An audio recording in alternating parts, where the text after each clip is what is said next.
2006 ജനുവരി മാസത്തിലെ അവസാന ദിവസങ്ങളിൽ ഒന്നിൽ തിരുവനന്തപുരം SIT ഹോസ്പിറ്റലിന്റെ വരാന്തയിലൂടെ ശാന്തമ്മ നടന്നു പോവുകയാണ്. പെട്ടെന്നാണ് ആന്റി എന്നൊരു വിളി അവർ കേൾക്കുന്നത്. കേട്ട പാതി അവർ തിരിഞ്ഞു നോക്കി.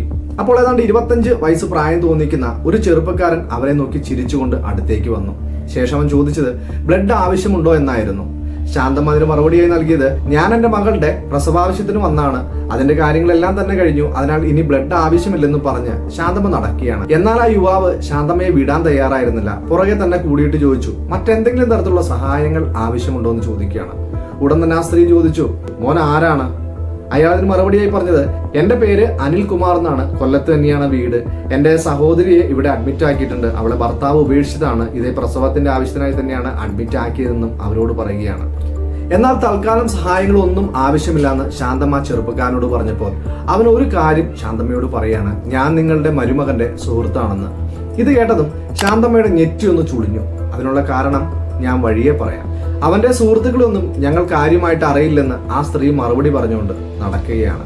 എന്നാൽ ഈ ചെറുപ്പക്കാരൻ അവരെ വിടാൻ താല്പര്യമില്ലാത്ത രീതിക്ക് പറയുകയാണ്, ഈ പ്രശ്നങ്ങളെല്ലാം എങ്ങനെയാണ് ഉണ്ടായതെന്ന് എനിക്കറിയാം, ഞാൻ അവന്റെ അടുത്ത സുഹൃത്താണ്, അവനെ കണ്ട് സംസാരിച്ച് ഈ പ്രശ്നങ്ങൾക്ക് എല്ലാത്തിനും ഒരു പരിഹാരം കാണാമെന്ന് പറയുകയാണ്.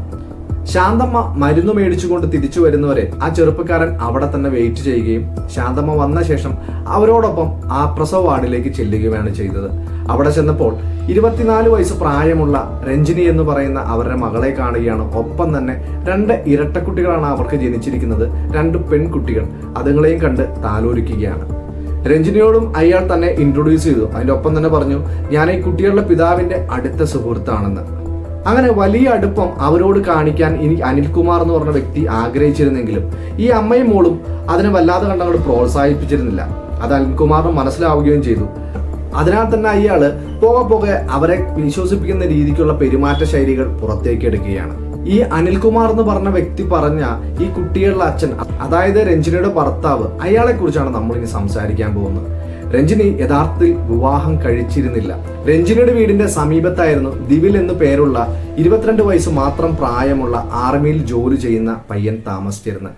ഇവർ കൂടെ കാണുകയും സംസാരിക്കുകയും ചെയ്യുന്നതിലൂടെ അവർക്കിടയിൽ ഒരു പ്രണയം ഉടലെടുക്കുകയാണ്. ശാന്തമയും മറ്റും ഇല്ലാത്ത സമയം ആ പെൺകുട്ടി അവനെ പൂർണ്ണമായി വിശ്വസിച്ചുകൊണ്ട് അവർ ഒന്നാവുകയാണ്. അങ്ങനെ ജനിച്ച കുട്ടികളാണ് ഈ ഇരട്ടക്കുട്ടികൾ. ഇവരുടെ ഈ പ്രണയാതുരമായ ദിനങ്ങൾ കഴിഞ്ഞ് 3-4 മാസം കഴിഞ്ഞപ്പോഴാണ് രഞ്ജിനി മനസ്സിലാക്കുന്നത് താൻ ഗർഭിണിയാണെന്ന്. ഇതിനോടകം തന്നെ രഞ്ജിനി ദിവിലിനോട് ഈ കാര്യം പറയുകയാണ്. എന്നാൽ ഈ വിവരം അറിഞ്ഞ ദിവിൽ കുമാർ അതിന്റെ പിതൃത്വം ഏറ്റെടുക്കാൻ തയ്യാറാവാതെ ഒഴിഞ്ഞു മാറുകയാണ് ചെയ്തത്. മാത്രമല്ല രഞ്ജിനിയെ വളരെ മോശപ്പെട്ടവളായി ചിത്രീകരിക്കുകയും ചെയ്യുകയാണ്. അയാളുടെ ആവശ്യം എന്ന് പറയുന്നത് ഈ പിഞ്ചു കുട്ടികളെ വയറ്റിൽ വെച്ച് തന്നെ നശിപ്പിക്കുക എന്നായിരുന്നു. എന്നാൽ നല്ല മനസ്സിനുടമയായിട്ടുള്ള രഞ്ജിനിക്ക് അങ്ങനെ ഒരു കാര്യത്തെക്കുറിച്ച് ചിന്തിക്കാനേ സാധിച്ചില്ല. അതിനാൽ തന്നെ ഈ കുട്ടികളെ അവൾ പ്രസവിക്കുമെന്ന് വാശിയോടെ തന്നെ ദിവിലിനോട് പറയുകയാണ്. ഒട്ടും വാശിക്ക് പുറകിലല്ലാതിരുന്ന ദിവില് ഒരു കാരണവശാലും ഈ കുട്ടികളുടെ പിതൃത്വം അംഗീകരിക്കാനും തയ്യാറായില്ല. മറ്റു മാർഗങ്ങളൊന്നുമില്ലാതിരുന്ന ഈ രഞ്ജിനി വനിതാ സെല്ലിൽ ഒരു പരാതി കൊടുക്കുകയാണ്. ആ പരാതിയുടെ ഫലമായിട്ട് DNA ടെസ്റ്റിന് തയ്യാറാവാൻ ദിവിലിനോട് ആ കമ്മീഷൻ ആവശ്യപ്പെടുകയാണ്. എന്നാൽ ദിവിൽ അതിനൊന്നും തന്നെ തയ്യാറായിരുന്നില്ല. ഇതിനോടകം തന്നെ അയാൾ ആർമിയിലേക്ക് തിരിച്ചും പോയിരുന്നു. ഇതിന്റെയൊക്കെ പേരിൽ ആ നാട്ടിൽ വളരെയധികം പ്രശ്നങ്ങൾ ഉണ്ടാവുകയാണ്. ഇതിനെ തുടർന്ന് ആ അമ്മയും മകളും ദിവിലിന്റെ വീടിന്റെ സമീപത്തു നിന്നും മറ്റൊരു സ്ഥലത്തേക്ക് മാറി താമസിക്കുകയാണ്. ഈ ദിവിലിന്റെ സുഹൃത്താണെന്നും പറഞ്ഞിട്ടാണ് അനിൽകുമാർ ഇവരെ വന്ന് പരിചയപ്പെടുന്നതും ഇവർക്ക് സഹായങ്ങളെല്ലാം വാഗ്ദാനം ചെയ്യുന്നതും. ഈ അനിൽകുമാർ എത്ര കണ്ട് ഈ അമ്മയും മോളെയും കൺവിൻസ് ചെയ്യാൻ ശ്രമിച്ചിരുന്നെങ്കിൽ പോലും അവർക്കതിൽ വല്ലാത്തൊരു സംശയം ഉണ്ടായിരുന്നു. അനിൽകുമാർ ഈ രഞ്ജിനിയെ കാണാൻ വേണ്ടി ഇവരുടെ വാർഡിലേക്ക് വരുന്ന സമയത്ത് രഞ്ജിനിയെ കാണാൻ മറ്റു നാട്ടുകാരോ ബന്ധുക്കാരോ വരുന്നുണ്ടെങ്കിൽ അയാൾ വളരെ തന്ത്രപൂർവ്വം അവിടെ നിന്ന് ഒഴിഞ്ഞു മാറിയത് ആ അമ്മയ്ക്കോ മകൾക്കോ മനസ്സിലാക്കാൻ സാധിച്ചില്ല. അങ്ങനെ ഡിസ്ചാർജിന്റെ ദിവസമാവുകയാണ്. ഡിസ്ചാർജിന്റെ ദിവസമായപ്പോൾ അയാൾ പറഞ്ഞത് ഞാനും വീട് വരെ കൊണ്ടാക്കാൻ വരാമെന്നാണ്. എന്നാൽ ആ അമ്മയ്ക്കും മോൾക്കും അതിലൊട്ടും തന്നെ താല്പര്യമില്ലായിരുന്നു. ആ വിയോജിപ്പ് അവർ പറയുകയും ചെയ്തു. എന്നിരുന്നാൽ പോലും ഇയാൾ ഒരു സഹായി എന്ന രൂപത്തിൽ ഇവരോടൊപ്പം നിർബന്ധമായിട്ടും ആ വണ്ടിയിൽ കയറി വീട്ടിലേക്ക് പോവുകയാണ്. ഇയാളുടെ നല്ല രീതിക്കുള്ള പെരുമാറ്റം ആ അമ്മയുടെയും മകളുടെയും മനസ്സിൽ ചെറിയൊരു വിശ്വാസം ഇയാളുടെ തോന്നുകയാണ്. തുടർന്ന് 1-2 ദിവസങ്ങളിൽ അയാൾ ഇവരുടെ വീട്ടിൽ വരികയും അവർക്ക് ആവശ്യമുള്ള എല്ലാ തരത്തിലുള്ള കാര്യങ്ങളും സഹായങ്ങളും ചെയ്തു കൊടുക്കുകയും ചെയ്തു.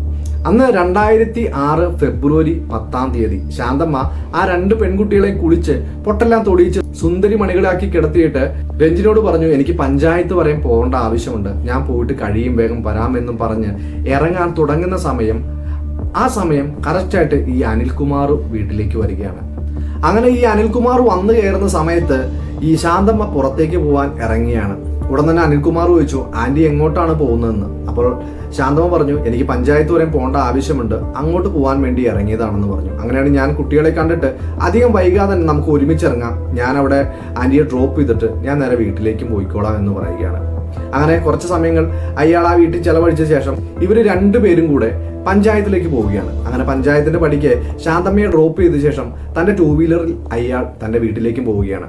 ഏതാണ്ട് 1.5 മണിക്കൂറുകൾക്ക് ശേഷം ശാന്തമ്മ തിരിച്ച് തന്റെ വീട്ടിലേക്ക് വരികയാണ്. അങ്ങനെ വീട്ടിലേക്ക് വരുമ്പോൾ ഡോറുകളെല്ലാം തന്നെ തുറന്നു കിടക്കുകയാണ്. കുട്ടികളുടെ കരച്ചിലോ ചെറിയ രീതിക്കുള്ള ഒച്ചയോ മകളുടെ അനക്കമോ ഒന്നും കേൾക്കാനില്ല. അങ്ങനെ വാതിൽ തുറന്ന് അകത്തേക്ക് കയറിയ ശാന്തമ്മയെ കാത്തിരുന്നത് ഒരു ഭയാനകമായിട്ടുള്ള കാഴ്ചയായിരുന്നു. തന്റെ മകളായിട്ടുള്ള രഞ്ജിനി നിലത്തിരിക്കുകയാണ്. നിലത്ത് നിറയെ രക്തം തളം കെട്ടിക്കിടക്കുന്നുണ്ട്. അവരുടെ കഴുത്തിൽ നിന്ന് ഇപ്പോഴും രക്തം ഒലിച്ചിറങ്ങുന്നുണ്ട്. ഒരു കയ്യിൽ പേനയും ഒരു കയ്യിൽ പേപ്പറും ഇരിക്കുന്നതും ആ സ്ത്രീ ഒറ്റ നോട്ടത്തിൽ കണ്ടിരുന്നു.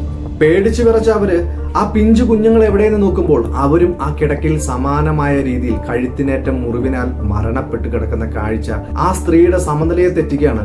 അവർ ഉറക്കെ കരയാൻ ശ്രമിച്ചുവെങ്കിലും അവരുടെ തൊണ്ടയിൽ നിന്നും സൗണ്ട് പുറത്തേക്ക് വന്നില്ല.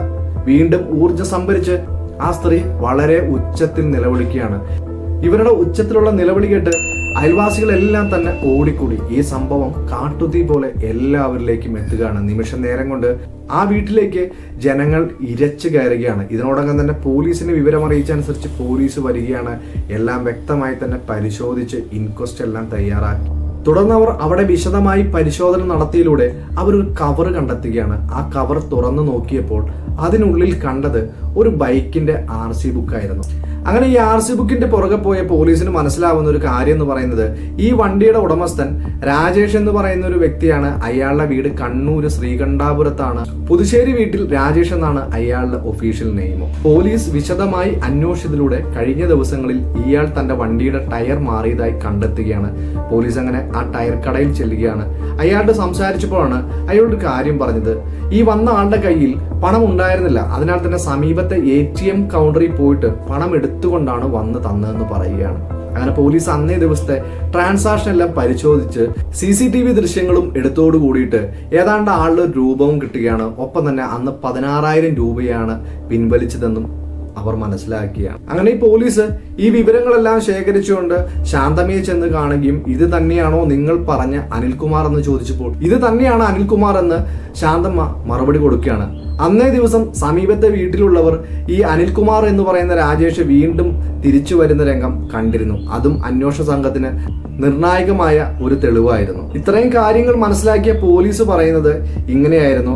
അന്ന് ശാന്തമ്മയെ പഞ്ചായത്തിന്റെ പടിക്കൽ ഡ്രോപ്പ് ചെയ്തതിന് ശേഷം ഇയാൾ വീണ്ടും ഇങ്ങോട്ട് തിരിച്ചു വന്നിട്ടുണ്ടാവും. ദിവിലുമായിട്ട് രഞ്ജിനിയെ ഒന്നിപ്പിക്കുന്നതിന്റെ ഭാഗമായിട്ട് ദിവിലിന് വേണ്ടി രഞ്ജിനോട് ലെറ്റർ എഴുതാൻ പറഞ്ഞിട്ടുണ്ടാവാം. ഒരുപക്ഷെ ആ ലെറ്ററിലെ കണ്ടന്റ് അനുസരിച്ചിട്ടായിരിക്കാം പോലീസുകാർ അങ്ങനെ ഒരു അനുമാനത്തിൽ എത്തിയിരുന്നതും. ഈ പെൺകുട്ടി തന്റെ പ്രിയപ്പെട്ടവന് വേണ്ടി ലെറ്റർ എഴുതിക്കൊണ്ടിരിക്കുന്ന സമയത്തായിരിക്കാം ഇയാൾ രഞ്ജിനിയെ കൊലപ്പെടുത്തിയെന്നും പോലീസ് മനസ്സിലാക്കിയാണ്. പക്ഷെ എന്തിന്, ആർക്കു വേണ്ടി? പോലീസ് അങ്ങനെ രാജേഷിനെ അന്വേഷിച്ച് കണ്ണൂരിലെ ശ്രീകണ്ഠാപുരത്ത് എത്തുകയാണ്. അവിടെ ചെന്നപ്പോഴാണ് പോലീസിനെ ഞെട്ടിപ്പിക്കുന്ന ഒരു വിവരം അവർക്ക് കിട്ടിയത്. ഈ രാജേഷ് എന്ന് പറയുന്ന വ്യക്തി യഥാർത്ഥത്തിൽ ജോലി ചെയ്യുന്നത് പട്ടാളത്തിനാണ്. ഇപ്പോൾ പത്താൻകോട്ട് റെജിമെന്റിന്റെ കീഴിലാണ് അയാൾ വർക്ക് ചെയ്യുന്നത്. ഈ രഞ്ജിനിയുടെ മുൻകാല കാര്യങ്ങളെല്ലാം തന്നെ അറിയാവുന്ന പോലീസിന് ഒരു കാര്യം കൂടി മനസ്സിലായി, ദിവിലും അവിടെ തന്നെയാണ് വർക്ക് ചെയ്യുന്നതെന്ന്. ഒരുപക്ഷെ ദിവിലിന് വേണ്ടിയിട്ട് രാജേഷ് ഈ കാര്യങ്ങളെല്ലാം എക്സിക്യൂട്ടീവ് ചെയ്തായിരിക്കാമെന്നും പോലീസ് അനുമാനിക്കുകയാണ്. പോലീസ് രാജേഷിന് വേണ്ടി ഊർജിതമായി എല്ലായിടത്തും തെരച്ചിൽ നടത്തിയെങ്കിലും രാജേഷിനെ കുറിച്ച് ഒരു വിവരങ്ങളും പോലീസിനെന്നല്ല ആർക്കും തന്നെ കിട്ടിയില്ല. ഉടൻ തന്നെ പോലീസ് പത്താൻകോട്ട് റെജിമെന്റിലേക്ക് ഫോൺ ചെയ്ത ശേഷം പറയുകയാണ്, ദിവിൽ എന്ന് പറയുന്ന വ്യക്തി ഒരു മരണവുമായി ബന്ധപ്പെട്ട് സംശയമുള്ള ഒരാളാണ്, അയാളെ ചോദ്യം ചെയ്യേണ്ടതുണ്ട്, അതിനാൽ തന്നെ ഉടൻ കേരളത്തിലേക്ക് എത്തിക്കണമെന്ന് പറയുകയാണ്. ഇതനുസരിച്ച് അവിടുത്തെ ഉദ്യോഗസ്ഥർ മറ്റൊരു സഹപ്രവർത്തകന്റെ ഒപ്പം ഇയാളെ നാട്ടിലേക്ക് അയക്കുകയാണ്. എന്നാൽ അതിവിദഗ്ധമായിട്ട് ട്രെയിൻ യാത്രക്കിടെ ഡൽഹിയിൽ വച്ച് ദിവിൽ കുമാർ മുങ്ങിക്കളയുകയാണ്. കേരള പോലീസിന് പറ്റിയ വലിയൊരു വീഴ്ച തന്നെയായിരുന്നു അത്. കാരണം അവർ നേരിട്ട് അവിടെ പോയി അറസ്റ്റ് ചെയ്തുകൊണ്ടുവരികയാണെങ്കിൽ നമ്മൾ പറഞ്ഞ ഈ 18 വർഷങ്ങൾ ഒരിക്കലും വേണ്ടി വരുമായിരുന്നില്ല ഈ കേസിന്റെ തീർപ്പിനായിട്ട്. എന്നിരുന്നാൽ പോലും പോലീസ് ഇവരുടെ കൂടുതൽ കാര്യങ്ങളെല്ലാം തന്നെ ആർമിയിൽ തിരക്കിയപ്പോൾ അവർക്ക് മനസ്സിലായത് ഇവർ രണ്ടുപേരും ഒരുമിച്ചാണ് ലീവ് എടുത്തത്. എന്നാൽ കുറച്ച് ദിവസങ്ങൾക്ക് ശേഷം ദിവിൽ ലീവ് ക്യാൻസൽ ചെയ്ത് റെജിമെന്റിലേക്ക് തിരിച്ചെത്തിയിട്ടുണ്ട്. രാജേഷ് ലീവ് ക്യാൻസൽ ചെയ്യാതെ നാട്ടിൽ തന്നെ നിൽക്കുകയാണ് ചെയ്തത്. ഇതിലൂടെ പോലീസിന് മനസ്സിലാക്കാൻ സാധിച്ചത് ദിവിലിന്റെ വീട്ടിൽ നിന്നും കുറച്ച് ദൂരത്തേക്കാണ് ഇവർ മാറി താമസിച്ചത്. അതുകൊണ്ടൊക്കെ തന്നെ ആ വീടും എവിടെയാണ് ഇവർ എന്നുള്ളത് കണ്ടുപിടിക്കേണ്ടത് ആവശ്യമായിരുന്നു. ഇവരെ കണ്ടുപിടിച്ച ശേഷമായിരിക്കാം ദിവില് തിരിച്ച് റെജിമെന്റിലേക്ക് തിരിച്ചു പോയതെന്നും പോലീസ് ഊഹിക്കുകയാണ്. അത് മാത്രമല്ല വളരെ പ്ലാനോടുകൂടി എക്സിക്യൂട്ടീവ് ചെയ്ത ഒരു കൊലപാതകം തന്നെയാണിതെന്നും പോലീസിന് വ്യക്തമാവുകയാണ്. നാടെല്ലാം തന്നെ കേരള പോലീസ് അവർക്ക് വേണ്ടി വല വിരിച്ചുവെങ്കിലും അതിർത്തി കിടന്ന് അവർ നേപ്പാളിലേക്കും മറ്റും പോയി എന്നും ഒരു സംസാരമുണ്ടായിരുന്നു. പോലീസിന്റെ ഈ അന്വേഷണം ശരിയായ ദിശയിലല്ല നടക്കുന്നതെന്നും പറഞ്ഞ് നാട്ടുകാരെല്ലാം കൂടി ഒരു ആക്ഷൻ കമ്മിറ്റി ഉണ്ടാക്കി ക്രൈംബ്രാഞ്ചിലേക്ക് കേസ് മാറ്റണമെന്ന് അന്നത്തെ മുഖ്യമന്ത്രിയായിരുന്ന ഉമ്മൻചാണ്ടി സാറിനോട് ആവശ്യപ്പെടുകയാണ്.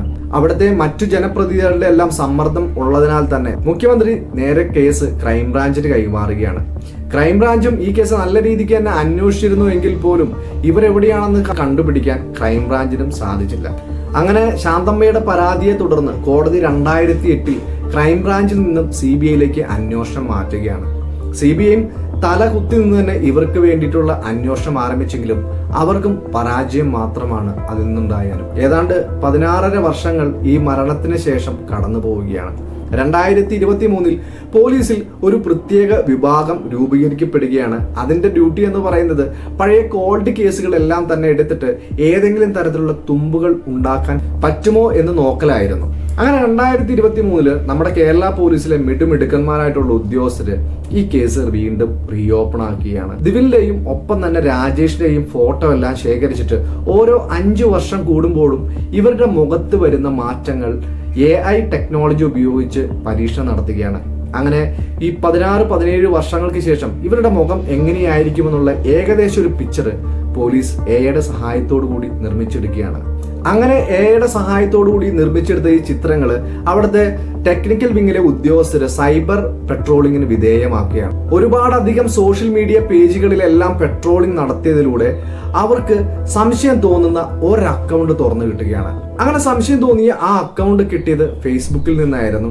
പുതുച്ചേരിയിലെ ഒരു അധ്യാപിക ഫേസ്ബുക്കിൽ ഷെയർ ചെയ്തിരിക്കുന്ന ഒരു ഫോട്ടോയുമായിട്ട് ഈ ദിവിലിന്റെ ഫോട്ടോയ്ക്ക് 90% മാച്ച് വരികയാണ്. വരുന്ന 10 ദിവസങ്ങളിൽ ആ അക്കൗണ്ടിന്റെ എല്ലാ ആക്ടിവിറ്റിയും പോലീസ് സസൂക്ഷ്മം നിരീക്ഷിച്ചു വന്നു. അങ്ങനെ ഇത് ദിവിലായിരിക്കാമെന്ന് മനസ്സിലാക്കിയ പോലീസ് സംഘം കേസ് അവസാനമായിട്ട് അന്വേഷിച്ചുകൊണ്ടിരുന്ന ചെന്നൈ യൂണിറ്റിലെ CBIക്ക് വിവരങ്ങളെല്ലാം തന്നെ കൈമാറുകയാണ്. ഒട്ടും സമയം കളയാതെ ചെന്നൈ യൂണിറ്റിലെ CBI ഉദ്യോഗസ്ഥര് പുതുച്ചേരിയിലെത്തുകയാണ്. പുതുച്ചേരിയിലെത്തിയ അവര് ഈ സംശയിക്കുന്ന ആളെ തേടി പോവുകയാണ്. താങ്കൾ ദിവിലല്ലേ എന്ന് ചോദിച്ചപ്പോൾ അയാൾ തിരിച്ചു ചോദിച്ചത്, ദിവിലോ? അതാരാണ്?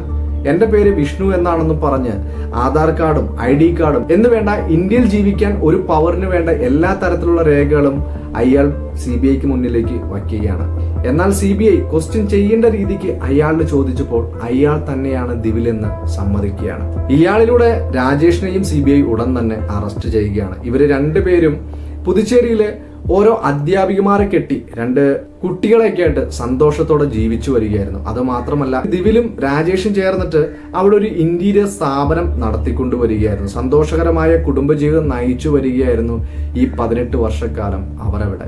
ഇവരെ CBI അറസ്റ്റ് ചെയ്തത് 2025 ജാനുവരി 4-ാം തീയതിയായിരുന്നു. ഈ കേസിന്റെ വാദങ്ങളും മറ്റും ആരംഭിക്കാൻ പോകുന്നേ ഉള്ളൂ. എത്ര ക്രൂരമാണെന്ന് ഓർക്കുക. തന്റെ ചോരയിൽ പിറന്ന ആ 2 പിഞ്ചുങ്ങളെ കൊല്ലാൻ ആ 22 വയസ്സുകാരൻ അന്ന് കാണിച്ച ആ മനോധൈര്യം അത് വല്ലാതെ അത്ഭുതപ്പെടുന്നതാണ്. ഈ 2025 പിറന്നതിന് ശേഷം നമ്മൾ കേൾക്കുന്ന ന്യൂസുകൾ വെച്ച് നോക്കുമ്പോൾ അതൊരു വലിയ കാര്യമല്ലെന്നുള്ളതും നിങ്ങൾക്കറിയാം. കാരണം എത്രയോ അധികം മരണങ്ങളാണ് നമ്മൾ കേൾക്കേണ്ടി വരുന്നത്. നമ്മുടെ ഹൃദയത്തെ ഭേദിക്കുന്ന ഒരുപാടധികം ന്യൂസുകളാണ് 2025 കേൾക്കേണ്ടി വരുന്നത്. ദൈവത്തിന്റെ സ്വന്തം നാടായ കേരളത്തിലെ ജനങ്ങൾക്ക് ഇതെന്താണ് പറ്റിയത്? എന്തു തന്നെയായാലും നമ്മളെല്ലാവരും ജാഗ്രതയോടെ തന്നെ ജീവിക്കുക, മറ്റാരെയും വേദനിപ്പിക്കാതിരിക്കാൻ ശ്രമിക്കുക. ഈ കേസിലെ പ്രതികൾക്ക് ഏറ്റവും തക്കതായ ഒരു ശിക്ഷ തന്നെ ലഭിക്കട്ടെ എന്ന് നമുക്ക് ആഗ്രഹിക്കാം. അതോടൊപ്പം തന്നെ ഒന്നും അറിയാതെ അകപ്പെട്ടു പോയ ആ 2 അധ്യാപികമാർക്കും അവരുടെ 4 കുട്ടികൾക്കും എവിടെ നിന്നാണ് നീതി കിട്ടുക? ഉത്തരം കിട്ടാത്ത ഒരുപാട് ചോദ്യങ്ങൾ ഇനിയും ബാക്കിയാണ്. പുതിയൊരു വീഡിയോയിൽ കാണുമ്പോഴേ എൻ്റെ എല്ലാ പ്രിയപ്പെട്ട കൂട്ടുകാർക്കും ബായ്.